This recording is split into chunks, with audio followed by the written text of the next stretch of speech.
Hey, what's up YouTubers? T.O. here with Simplistic Fishing. Out here in my driveway tonight, I thought, you know what, it's been a while since I did a video for you guys on what to throw, you know, what baits we're using, what things we've been having success with and things like that. And this time of year is always a little bit tricky, especially this year, because we basically went from 85-degree water to, or sorry, 85-degree temps outside, you know, to 100 in like a week. And that really shot our water temperatures up. It just really confused everything. And then on top of that, we also got flooded conditions on most of our lakes around here, so that actually makes it a little bit easier for us, believe it or not. So I want to talk to you guys about some of that, so stick around. Hopefully I got some good tips for you. Here we go.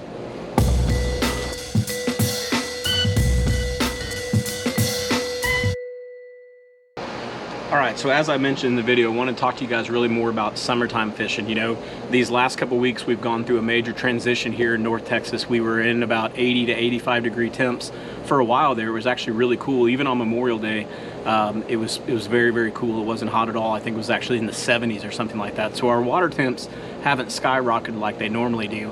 But now they're really starting to skyrocket like crazy. I was out on Louisville the other day, and the water temps were actually almost all the way up to 90 in certain areas when you started getting a little shallower, but for the most part, upper 80s, mid to upper 80s. So with that being said, that's usually the sign, you know, once they get over about 85 or so, a lot of those fish start pulling back, and they've already started that transition, pulling back to go into to deep water. But there are still a lot of fish that stay up shallow, so you can still catch those. But you know, the bigger ones and the multiple fish catches that you'll get, that's typically going to be offshore, unless it's flooded like it is right now. So like with Louisville, the last couple days we went out there, and I was actually trying to get a recording for you and I forgot the piece to my GoPro, but the last couple times we've been out there pre-fishing for this Angler of the Year tournament, we've just been having really good days just fishing points.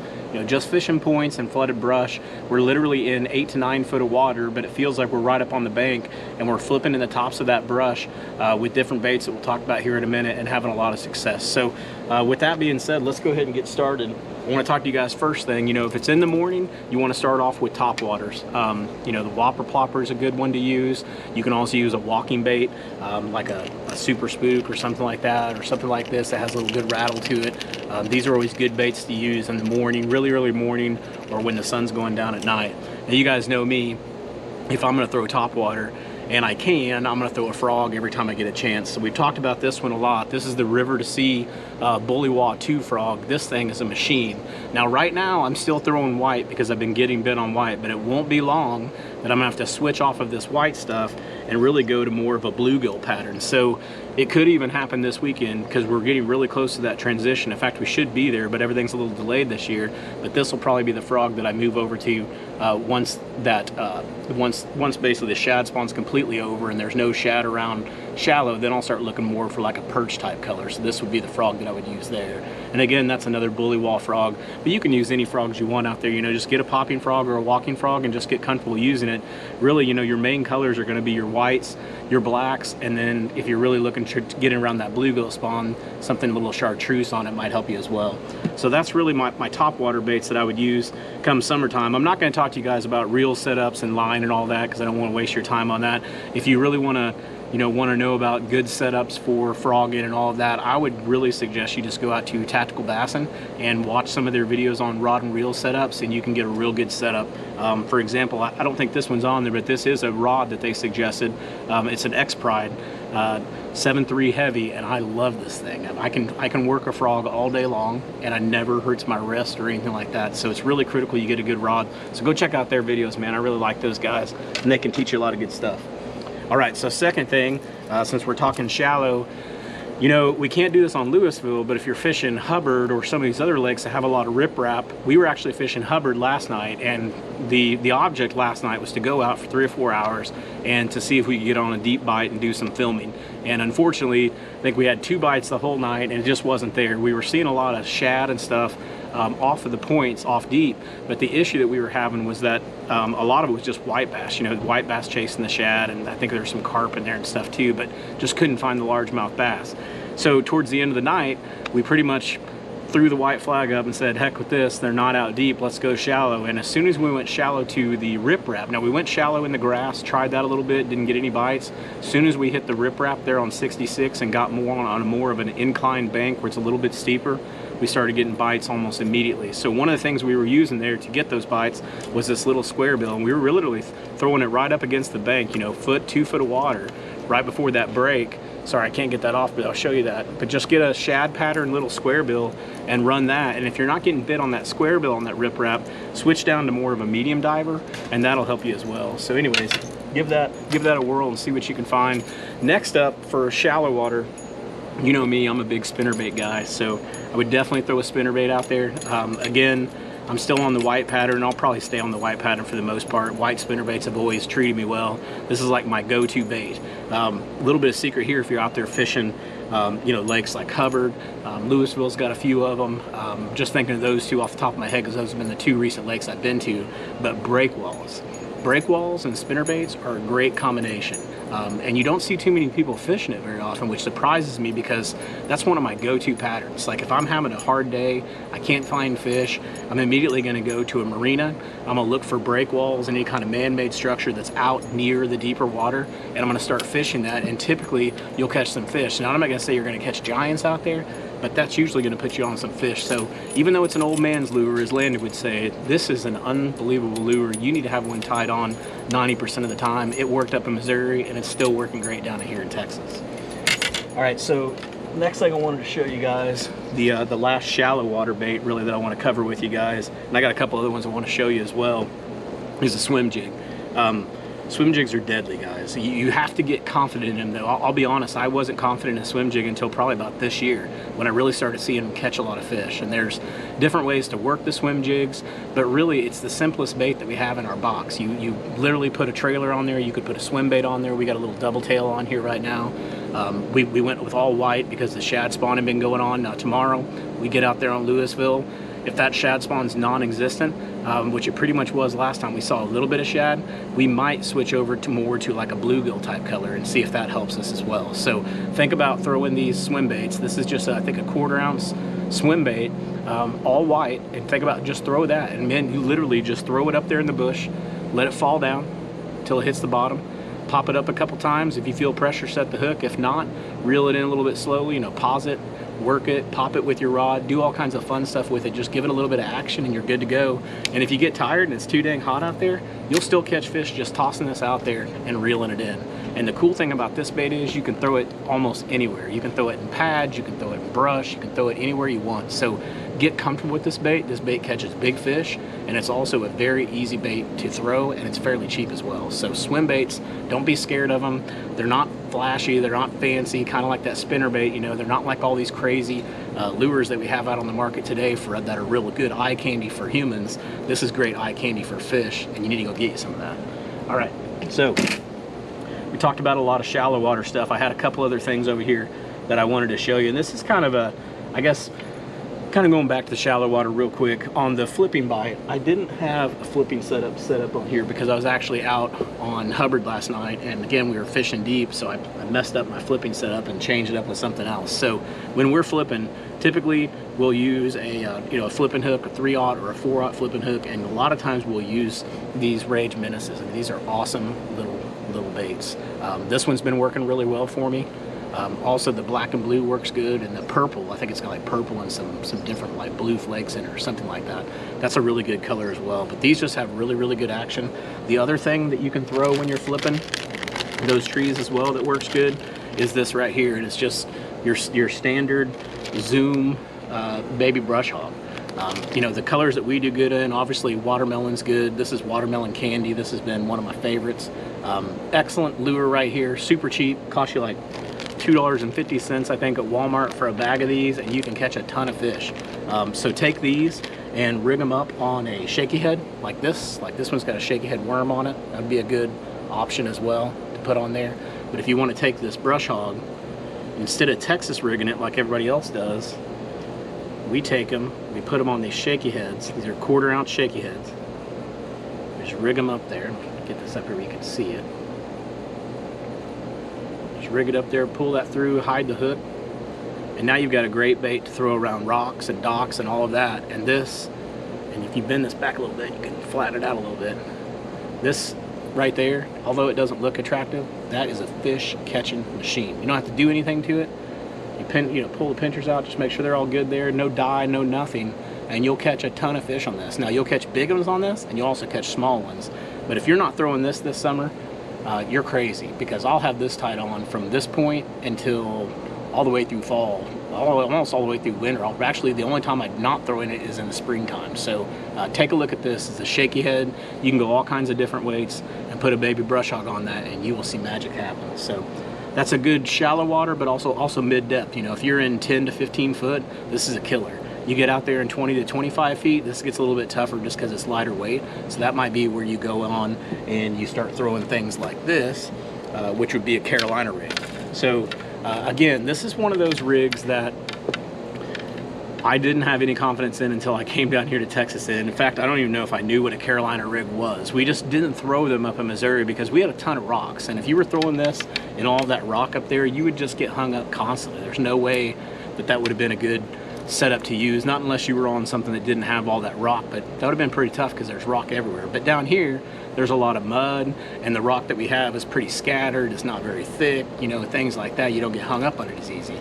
And, you know, first couple of years coming down to Texas, I kept seeing everybody throw the Carolina rig, but I just couldn't get confidence in it. And I kept saying, that just looks so boring, just going out there and just dragging that thing around. And then and on top of that, I have no confidence. Well, I stuck with it. I kept fishing with it, and this has become one of my favorite go-to lures, especially come summertime. So basically this point forward until fall, I'm gonna throw this probably 85% of the time. So this is my Carolina rig. It's got a little 1/2 ounce weight on there. You can also go 3/4 ounce. That may be a 3/4 ounce. I got a cheap little bead on here. I like the glass beads better, but didn't have a glass bead. And then just hook it up with a swivel, and I've got about, I don't know, probably 2.5 foot of line here as my leader line. It all depends on where the fish are at when we're fishing. I put about 2.5 on there, and I'll either trail that up with a brush hog. I can do it with a fluke. I like this. This is a Z-Craw, I believe, Junior Z-Craw. I really like that one. That one's been really good to me. Real simple bait.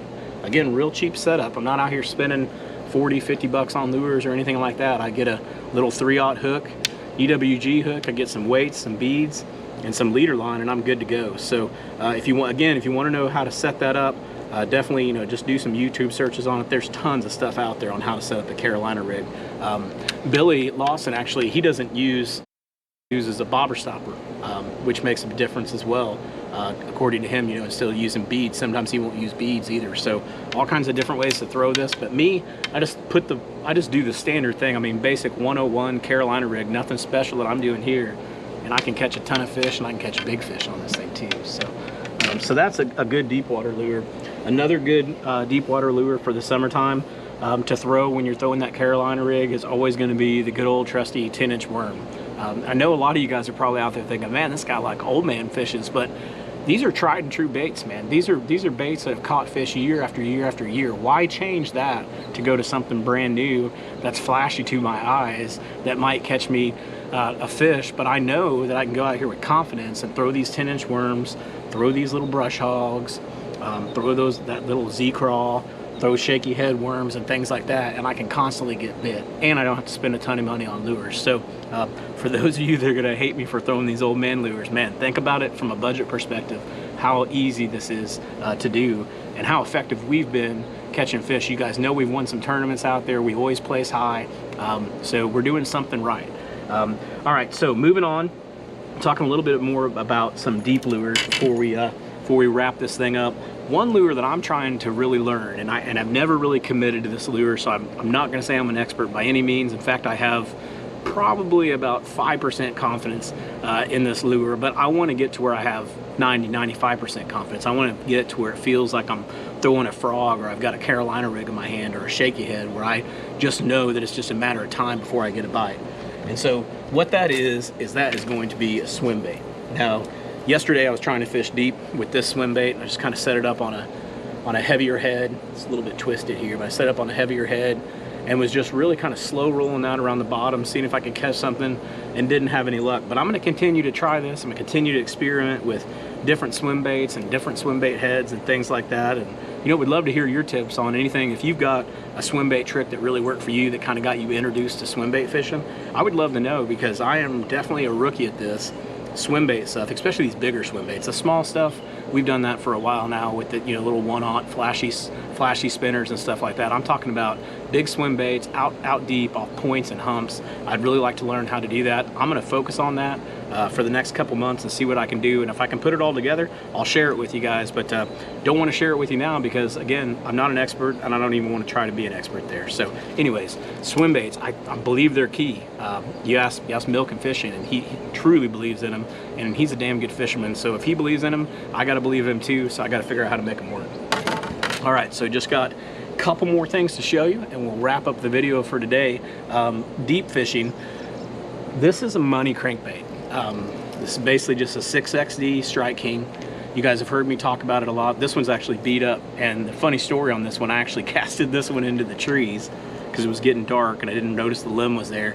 Cast it in the tree, couldn't get to it because I'm too damn short, and so came back out like 2 weeks later and my bait was still up in the tree, and I was fishing with Jason, who's like, you know, 6'3", 6'4". He just reached up in the tree, grabbed it for me, so I got it back. So it's a little rough looking, but I'm telling you guys, this is the key color.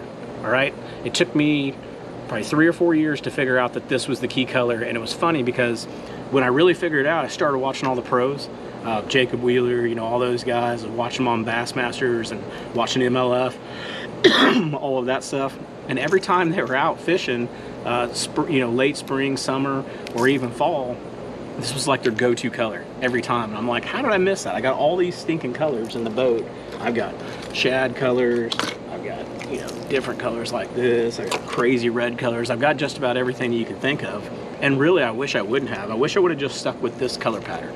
If I would have just stuck with this color pattern and maybe a couple shad patterns, I think I would have been better off. So learn from me if you can, or if you want to, go out there, get you some 6XDs, replace these hooks immediately, replace all this hardware under here immediately. Do not go out here and throw this, a 6XD, and expect to get great hookup ratios on the standard hooks they put. Their hooks aren't very good. You've got to change them. So go change out your hooks. Once you do that, you're golden. Go out there and kill some fish, man. This bite is getting ready to be on. It's not on yet on Hubbard, but it should be any day. It's just a matter of time. So go out there, get you some deep diving crankbaits. When you do it, make sure you get a rod that's going to feel comfortable to you. You know, for me, for deep diving cranking, and this really is more like mid depth to me, 6XD. Deep diving cranking is more when we get down here in the 20, 25 footers. But if you buy these crankbaits, you'll notice, and I even notice it with my 6XD, if I'm throwing it on my 7.3 medium heavy or something like that, it wears on me. You know, it wears on my hands, and the rod's got a lot of movement to it. It just doesn't feel right. So what I did is I actually got this from one of Lawson's videos. He was out deep cranking this a couple of years ago, and he talked about the entire setup. So if you want to learn about that, I guess go out to Billy's channel. He should be able to help you out. But I went out and bought this rod. You know, I'm not a 6 Sense you know, employee. I'm not promoting them by any means or anything like that. This is just the rod length, so really pay attention to the rod length. The rod length here is a 7-11 medium heavy. So big difference here, right? So it's got moderate action, and it's a 7-11. So when you look at this compared to our standard rods, you probably can't see this, but I mean, it's significantly longer. It's like, you know, quite a bit longer, almost a foot longer. This is a 6'9", I think, for my standard like shallow cranking and jerk baiting, and this one's a 7-11. Now I did the 7-11, and then I got one with a wider spool so it could hold more line. So I think this is just one of those Super Duty speed spools, the big ones with a big cranking on it. It's a 5-to-1 gear ratio, and I just sat there and just slow crank that stuff down the bottom. Had a lot of success cranking these right here, and you know, really this one on this rod. This has been a really good setup for me. It feels real comfortable. I really like it. So if you're going to get into cranking and you want to go deep cranking, you've got to upgrade your rod and your equipment. So before you even go shell out a bunch of money on these, you got to have the equipment before you do it. So that's just about it. I guess 2 more things I want to show you. I keep saying I'm going to end this thing, but just a lot of stuff I want to share with you. You know, jig fishing is tricky.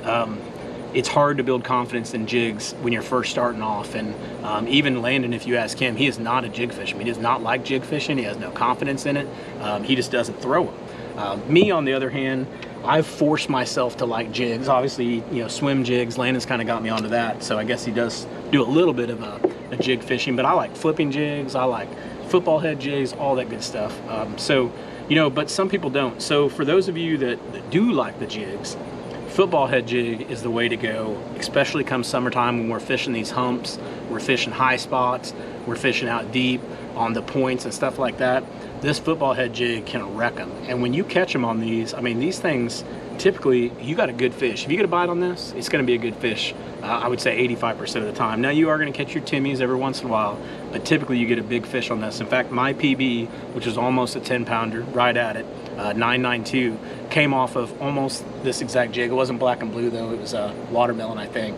But a football head jig just like this, 3/4 ounce or half ounce football head jig, and I was just dragging it along the bottom just real slowly and just, you know, felt a little tug, and there she was. And then 2 days later went out and caught a 9 pounder, almost a 9 pounder on an 8.6 on pretty much the same exact thing, football head jigs. So football head jigs are good. Get confidence in them. Force yourself to use them. If you don't force yourself to use them and you just throw them every once in a while, these things are going to sit in your box and they're going to rust, and you're never going to have confidence in them. So it's one of those baits that you literally, I think it's going to be like this swim bait thing I'm getting ready to go through. I'm literally going to have to put everything in the box, sit down, and just get me 3 or 4 swim baits and just learn how to fish that swim bait. And if I can do that, I'll get that confidence in it. So the only other thing I have left to show tonight really is just this last thing, and this is a wobble head. So I talked about, you know, people not wanting to use jigs because no confidence, stuff like that. Or maybe they just get hung up with them. There's all kinds of reasons why they don't like them, but they should like them because they're awesome. But anyways, if you don't like throwing them, or maybe you just don't fish very much, or maybe you're new to fishing, or I don't know, there's 1,000 different reasons. One bait that you will really, really like, especially if you're out there with your buddy and he will not go fish shallow and you're just stuck out there deep and you're like, damn it, I don't even know what to throw. I hate the Carolina rig, I hate the 10-inch worm, I hate the Texas rig, you know, I hate all this stuff, it's boring, you know. This is the money bait, right? This is a wobble head. Now this is a smaller one. I think this is only a half ounce. Go up to a 3/4 ounce, or even get an ounce if you can, especially when you're out there fishing deep. But this thing right here, what it does basically is it allows your bait, I lost my little bait keeper here, so I can't really show it to you on this one, but it allows you, this head swings. So see how this head's swinging around? So basically, it's gonna have a bait keeper that's gonna sit right here. And what's gonna happen is that's gonna allow that bait to move back and forth on that hook, back and forth, and it gives it really good movement. Now the cool thing about it is, if you're an impatient fisherman, which I can be an impatient fisherman, definitely, you can throw this on a 7.3 medium heavy, chuck it out there forever, right? Because it's a big lure. And what you do is you just slowly wind it. So don't drag it like you would a Carolina rig. You know, Carolina rig, you're gonna drag it sideways, come in, reel in, or you can kind of pop it like this too. That'll work too. But the wobble head, you can drag, but you're gonna get hung up a little bit more. I found that I do really, really well if I just throw it out there. I get it on one of my reels that has a real slow gear ratio if I can. If not, I don't even worry about it. Just throw it out there, and then I just reel it in super, super slow. So you just feel it crawling over every single rock and pebble and everything that you can find. And then as soon as you feel it stop, that's when you set the hook. This wobble head is killer. You can get them, they got the biffle bugs you can put on there. You can put on these rage menaces. You can put on beaver baits on them. You can put brush hogs on them. You can do all kinds of things with them. Pretty much all your creature baits will work on here. Never try to worm on there, but hey, what the heck, give it a whirl. Try these things. These are great for beginners, and they're also great for people that fish a ton and maybe just haven't experienced the wobble head yet. The wobble head is an awesome bait for the summer. So anyways, guys, that pretty much wraps us up for today. Glad I had a chance to talk with you. Hopefully we'll get some filming done tomorrow out on Lake Louisville to share with you. And then we've got the Angler of the Year tournament for Landon and Jackson. It's the top 10 anglers from each division going head-to-head as teams across for all of the state of Texas. All the divisions in the state of Texas are going together. Top 10 from each division are going against each other in Lake Louisville on Saturday morning from 6 to 12. So I'm hoping I'll get to videotape that for you guys as well. Hopefully the boys will do good too, and we'll end up with a really great finish to our season. So anyways, guys, really appreciate it. Appreciate all the support as well. Up to almost 800 subscribers, so really looking forward to getting to 1,000. Once we get there, hopefully we can start doing some live videos for you, start talking to you a little bit more about fishing conditions during the week and stuff like that. Until next time, hope you catch your BB. Take care.